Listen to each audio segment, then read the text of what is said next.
वाहलुल उक़दतम मिन लिसानी यफ़क़हू क़ौली। मैं बहुत ही मुख़्तसर गुफ्तगू करूँगा क्योंकि वक्त भी कम है।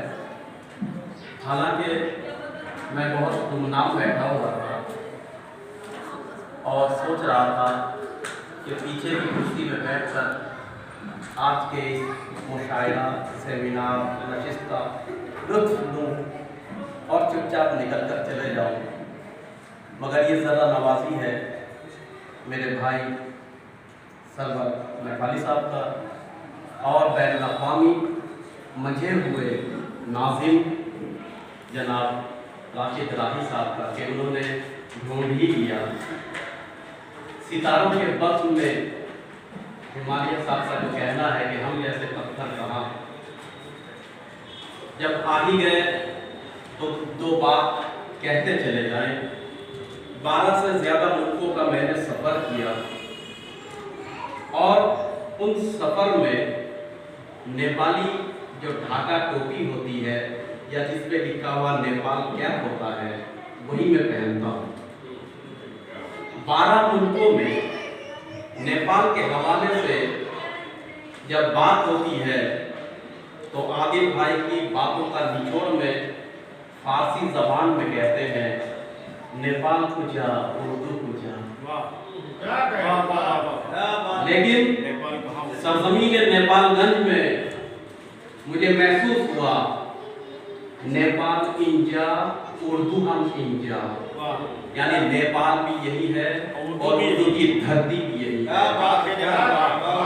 सिर्फ कमी है इस बात को पहुंचाने की, कमी है इस बात को लोगों तक फैलाने की।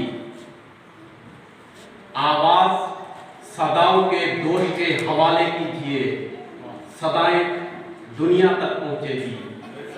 लिहाजा बज़्म में उर्दू नेपाल को आज के इस प्रोग्राम की मैं मुबारकबादी देता हूँ जनाब मुबश्शिर हुसैन साहब के सामने, यानी असद बहराइची साहब के सामने और शौक साहब के सामने। इस काम के लिए बहुत ही पहले हिंदो नेपाल के ताउन से बने हुए महेंद्र लाइब्रेरी में मैंने ये बात कही, आज फिर भी मैं तकरार कर रहा हूँ कि बस में उर्दू नेपाल की जानिब से अगर मैगजीन निकालना हो मैं खुद सपोर्ट करूँगा, अगर किताबें निकालनी हो मैं उसका ताउन करूँगा। इससे भी बड़ा प्रोग्राम करना हो कई से लोगों का या हजारों लोगों का खाने का और इंटरनेशनल लेवल पर कोलैबोरेशन के लिए मैं तैयार हूँ। मैं अपने बच्चों को, खासकर आइडियल स्कूल के जो बच्चे जा चुके हैं, उनके असातीब भी हो सकता है यहाँ मौजूद हो और नाज़िर भी मौजूद हो या दीगर स्कूल और मदारिस के पढ़ने वाले उर्दू से शौक रखने वाले बच्चों के लिए एक पैगाम देना चाहता हूँ। राज की बात यह है, अगर उर्दू सीखनी है तो मादरे उर्दू यानी फारसी को जरूर सीखिए। मैंने 32 किताबें लिखी जिसमें से 6 किताबें फारसी में हैं और नेपालगंज के धरती में पैदा होने वाले हर बच्चे को जो उर्दू से प्यार करता है, मैं खुला ऐलान करता हूँ, फारसी, उर्दू, अरबी या 8 ज़बान जो मैं जानता हूँ उनको अगर सीखना हो मेरा दरवाज़ा खुला है, हमेशा टाइम देने को तैयार हूँ। उर्दू सरज़मीन बर्रे सगीर शिबे कारा की वो प्यारी ज़बान है कि जो मसावात के लिए, कि जो अख़ुवत के लिए, भाईचारगी के लिए और इस्लाम की दावत की मिशन को फ़रोग़ देने के लिए जिंदा ज़बान है, जिसको दफनाने की सदियों से कोशिश की जा रही है।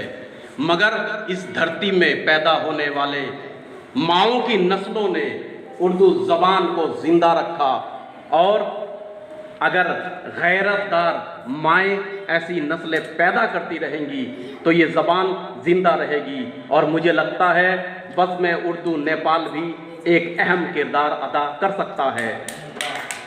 सैयद नेपाली साहब के बेटे जनाब सरवर नेपाली साहब को मैं मुबारकबाद देना चाहता हूँ कि उन्होंने झुके हुए गिरते हुए उर्दू के अलम को दोबारा अपने आहनी हाथों में संभाला।